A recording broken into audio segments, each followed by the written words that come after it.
Welcome to the tutorial on converting POS expression into canonical form and representing in shorthand decimal notation.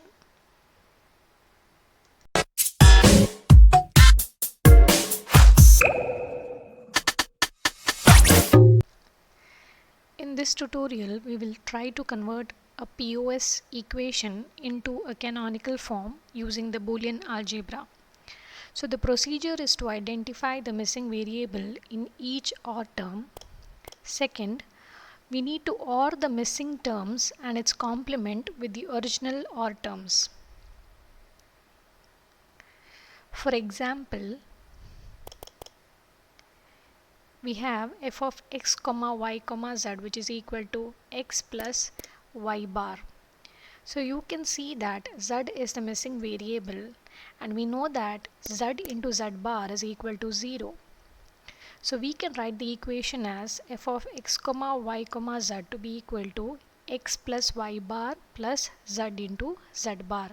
So the original OR equation remains unchanged even in spite of adding z into z bar. So third step in the procedure is to expand the term by the application of the distributive property. So same example I will consider, and I can expand the term as x plus y bar plus z multiplied with x plus y bar plus z bar. Now let us solve some numericals on this based on the procedure that we have understood.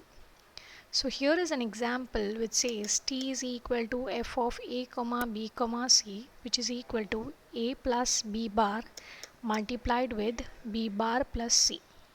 We understand from the question that it is a POS question, that is a product of sums. So in the first term we have the variable c which is missing, and we can rewrite a plus b bar as a plus b bar plus c into c bar, and that is expanded as a plus b bar plus c into a plus b bar plus c bar. The second term in the question is b bar plus c, and here a is the missing term.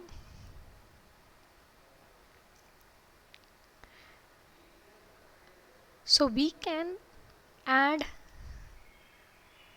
the missing term and write the equation as a into a bar plus b bar plus c, which can be further expanded to a plus b bar plus c multiplied with a bar plus b bar plus c.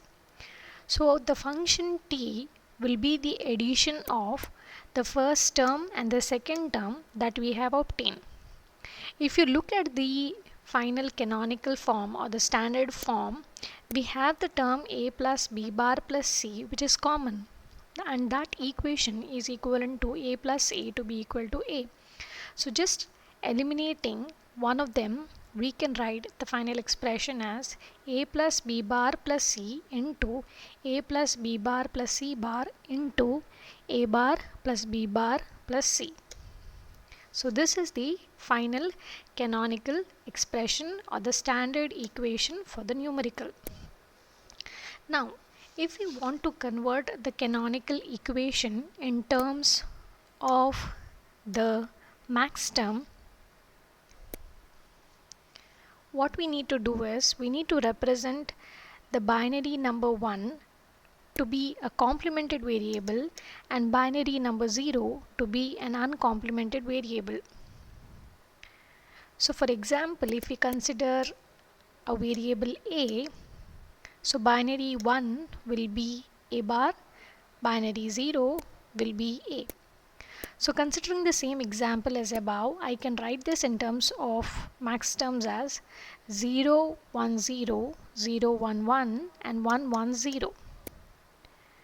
Now in terms of decimal, this is equivalent to 2, 3 and 6. So representing this, we have t is equal to pi m 2, 3 and 6. This capital M corresponds to the max term. And we have seen how the shorthand decimal notations are indicated in the previous tutorial. So coming to the second numerical, which says j is equal to f of a, b, c, d. So we have the first term and the second term, and this is a POS equation because it is a product of sums. So in the first term we can see that d is the missing variable, and we are going to add the variable d into d bar and expand it, whereas in the second term we have b and c, which are the missing variables. So we are going to add b into b bar plus c into c bar, and on addition of this you won't find any variation in the original expression.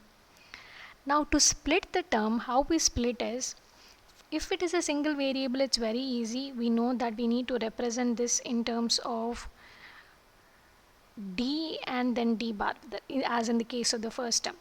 Whereas in the second term we have totally two variables, that is b and c. So we need to see to it that this b and c are the two variables which can form four combinations, that is 2 to the power 2. So those four combinations will yield you four different equations. So you have a bar plus b plus c plus d into a bar plus b bar plus c plus d into a bar plus b bar plus c bar plus d into a bar plus b plus c bar plus d. Now the final canonical equation, or the standard form of the equation, is the sum of the first term and the second term.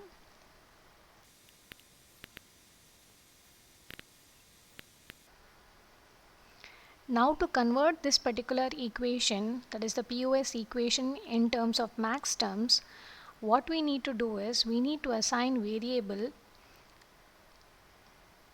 to either binary 0 or 1. So for a max term, if it is uncomplemented, that means it is variable 0, and if it's complemented, it is equal to variable 1. So I can write the expression j in terms of 0 1 0 0, 0 1 0 1, 1 0 0 0, 1 1 0 0, 1 1 0, and 1 0 1 0. And in decimal this is equivalent to 4, 5, 8, 12, 14 and 10. And in terms of max terms, I can represent this as M4, M5, M8, M10, M12 and M14.